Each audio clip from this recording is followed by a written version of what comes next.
तो उन्होंने कहा भैया आज तक हमने आपसे कुछ नहीं मांगा और शायद आपने भी भगवान से कुछ नहीं मांगा है। आज भगवान से मांग लीजिए कि मेरे पति का जीवन बच जाए, क्योंकि अभी ब्याह हुआ है और पति चला गया तो मतलब जीवन ही चला गया। तो उनका बहन मैंने भगवान से कभी कुछ मांगा नहीं है और मांगना भी नहीं चाहता, पर तुम हमको दबाव डाल रही हो, तो चलो तुम्हारे पति के पास चलते हैं और वहीं भगवान से हम प्रार्थना करेंगे। गए तो मरणासन स्थिति में पड़े, बड़े ध्यान से सुनो ना। वो गए और अपने बहनोई का सर गोद में रखा और ऐसे ऐसे भगवान से एकाग्र हुए कि हे भगवान मेरी बहन का सुहाग सुरक्षित कर दो। और बहन चरणों के पास बैठी अपने पति के, और वो अपने जीजा का गोद लेकर, गोद में से सर लेकर, इतने में दोनों को तंद्रा आ गई। तो देखा कि जो बहन है, बहन ने देखा कि उसका पति भगवान के पार्षदों से कह रहा कि ले चलो मुझे।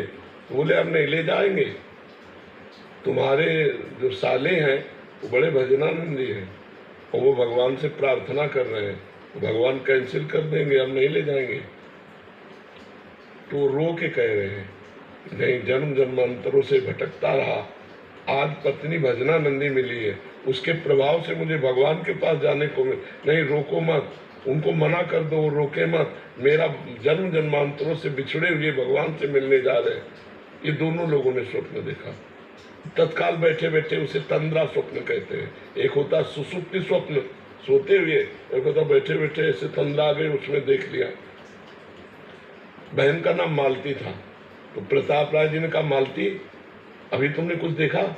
बोले भैया हमने देखा कि हमारे पति भगवत पार्षदों से कह रहे हैं कि ऐसा मेरे वो नहीं कर सकते, क्योंकि भगत से मेरा मंगल नहीं कर सकते, मंगल भवन भगवान से मिलने का समय आया है और भगवान के पार्षद आके वापस चले जाएंगे, ये ठीक नहीं। बोले यही हमने देखा, अब बोलो क्या करें? बोले रहने दो भैया, अगर पति भगवान के पास जा रहे हैं अब मैं नहीं रोकूंगी, क्योंकि वो भी भक्ता थी जानती। तो आपको क्या पता वो जीव इतने दिनों तक केवल लड़की के शरीर में रहा, अब वो भगवान से मिल गया जाके।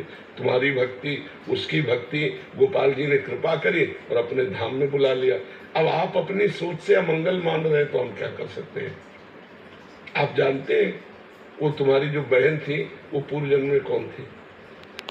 आप जानते हैं तुम्हारी बहन कहाँ गई?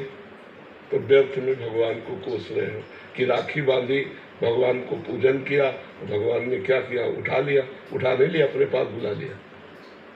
संसार में भटकने से बचाकर अपने पास में बुला लिया।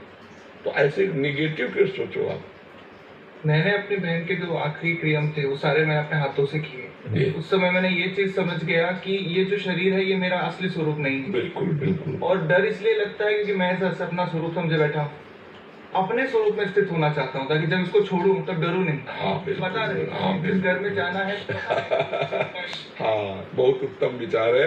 नाम जप करो ना निरंतर नहीं कर पा रहा, कोशिश कर बस निरंतर पहले करो। इसी नाम जप से शुद्ध ज्ञान प्रकट होगा और शुद्ध ज्ञान में आप अपने स्वरूप का बोध प्राप्त कर देंगे। जब तक बुद्धि हमारी अशुद्ध तब तक ब्रह्म बोध नहीं होता, स्वरूप बोध नहीं होता। इसलिए नाम जप करो, शास्त्रों का स्वाध्याय करो। जैसे गीता जी है ना, तो स्वामी राम सुखदास जी ने बहुत सुंदर टीका की है। साधक संजीवनी नाम है, खरीद लो, एक गीता प्रेस से मिलती है और उसका स्वाध्याय करो। साधक संजीवनी बहुत सुंदर चीज मिलेगी तुम्हें, बहुत अच्छी सामग्री मिलेगी परमार्थ के लिए। और नाम जप करते रहो बस। और भगवान जो करते हैं सब मंगल विधान करते हैं, पक्का विचार करो। मीनाक्षी पाठ